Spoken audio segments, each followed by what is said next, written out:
şeyler duyguyor aydıpsın onun var ha. Yine katı oldu mu?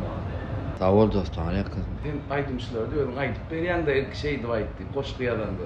Oo. Sen dinleyip aydiyalar, koşkularıma da. O ay şu yazyan adım var ha, özmem yaşayanlar için o nomur aydımçılarımızdan ne şu mağara yerine oturtmalılar yadan adım. Oo. Yerine gelişine getirmeler. Durmuşumda sen yalbaran sana yeri yok. Barit, gözüme görünmünni.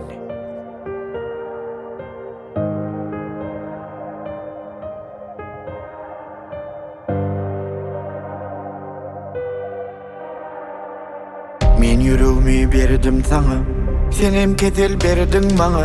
Yazsam tursam pikirimde sen, her gün zordan yettim dana. Düşünüp bile mukbar zada, neme azlık etti sana. Her sözüngde meni anjattın, söyleyenin bilip kemsittin. Neçe diysem de sana, hiç bir peyda bolmadı. Özüngüm gel yerime koy, bir aşık çıdar mı? Neçe sen üçün can çektim, bir men yere girmedim. Sana duşup bilyen mi? Hiç kovgun men görmedim. Gidiver hali, yadadım senin yalan gürrünlüğünden halis. Yadadım özüm sana küçeltmekten halis.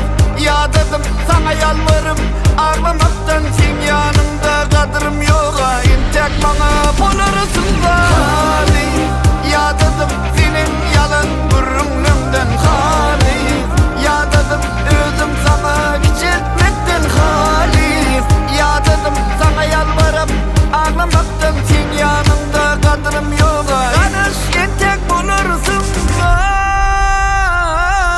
Seni sevyenimi bilip başka bir yerin yerine koydum. Şunu da geçirmedim mi ay?